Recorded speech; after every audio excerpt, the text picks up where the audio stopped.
The squat is the #1 leg exercise, but you have to pay attention to some important things to do it right. Let's start with the right body position for the squat. Lots of rumors are about the death of the squat. If you want to preserve your joints and work all possible angles to avoid an uneven load for the joint surfaces, then go all the way down. Be careful to not fall into the lowest position with the least knee angle, but take it controlled and slowly, especially in the beginning. If you stop the negative movement at a 90-degree angle, you will generate the highest shearing force, the highest pressure on the inside of your patella, and the most stress to your knee. On the other hand, doing ass to grass squats also improves your mobility a lot. How deep you should actually go depends on your hip anatomy, your old and acute injuries, and your sport. But it's not only about the amplitude, but also about the rep speed.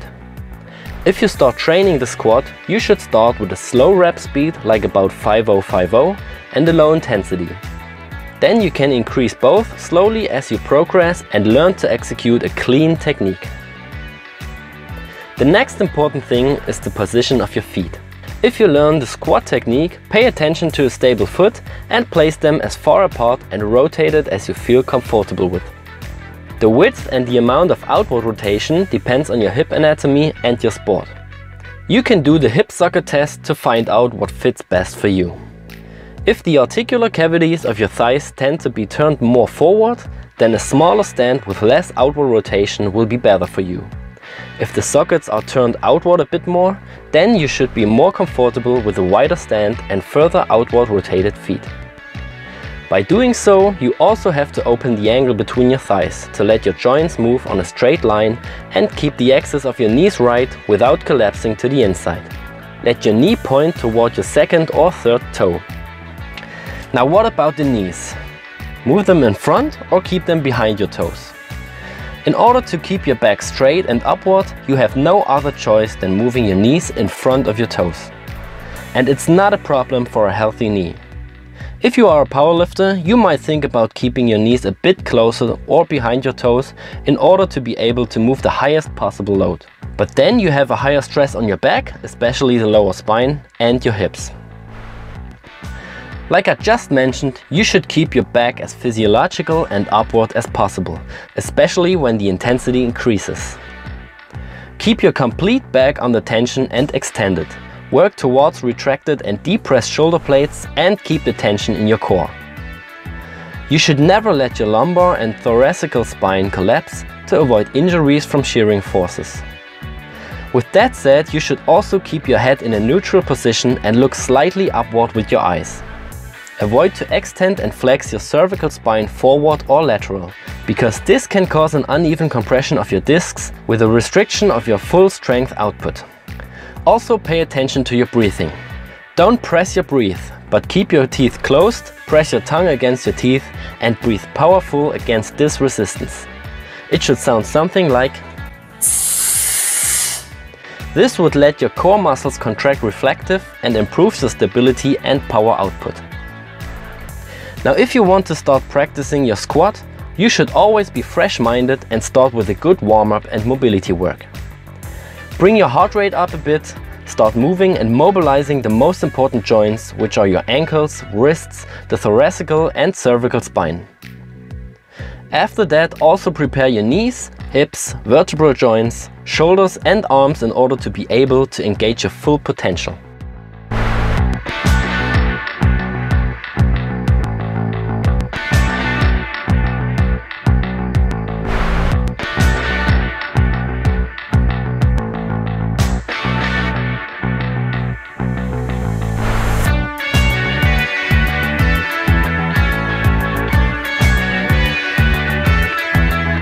Now let's talk about the big question.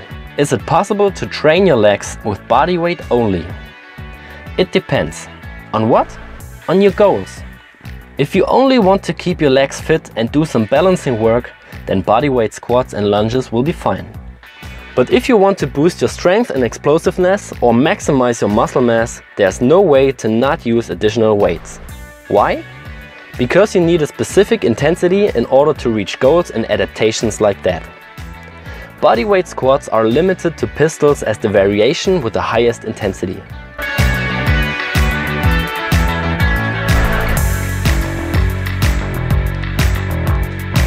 Let me introduce Daniel Irbert, CEO of Intelligent Coach with a headquarters in Leipzig, Germany, sports scientist and German and European squatting champion, to explain and show the specific differences of weighted squats.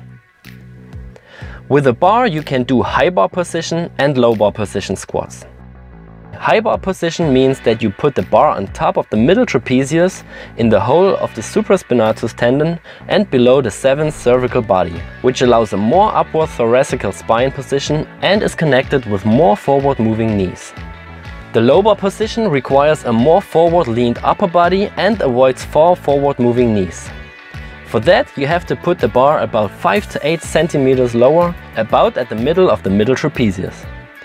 In the high bar position, you should place your elbows underneath your wrists on the y-axis as well as on the depth axis. In the low bar position it's the same, but you move your elbows a little bit backwards on the y-axis. For both positions you should straighten your wrists and grab the bar with the thumbs around the bar. Avoid the false grip to grab the bar safely, or it might slip down. You might notice that this position alone needs some good mobility and some work to be able to take it.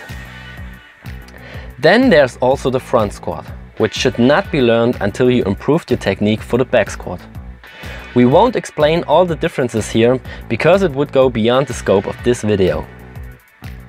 If you don't want to back squat, you still have the possibility to do weighted pistols. They also require a very good preparation and a slow increasement in additional weight. Pistols have the additional requirement of a good balance, and you can apply a lot of the technical advices we gave earlier in this video. To prepare pistols, you can start with archer squats to gain some strength first. No matter what, always start with learning the right technique for your individual perfect squat.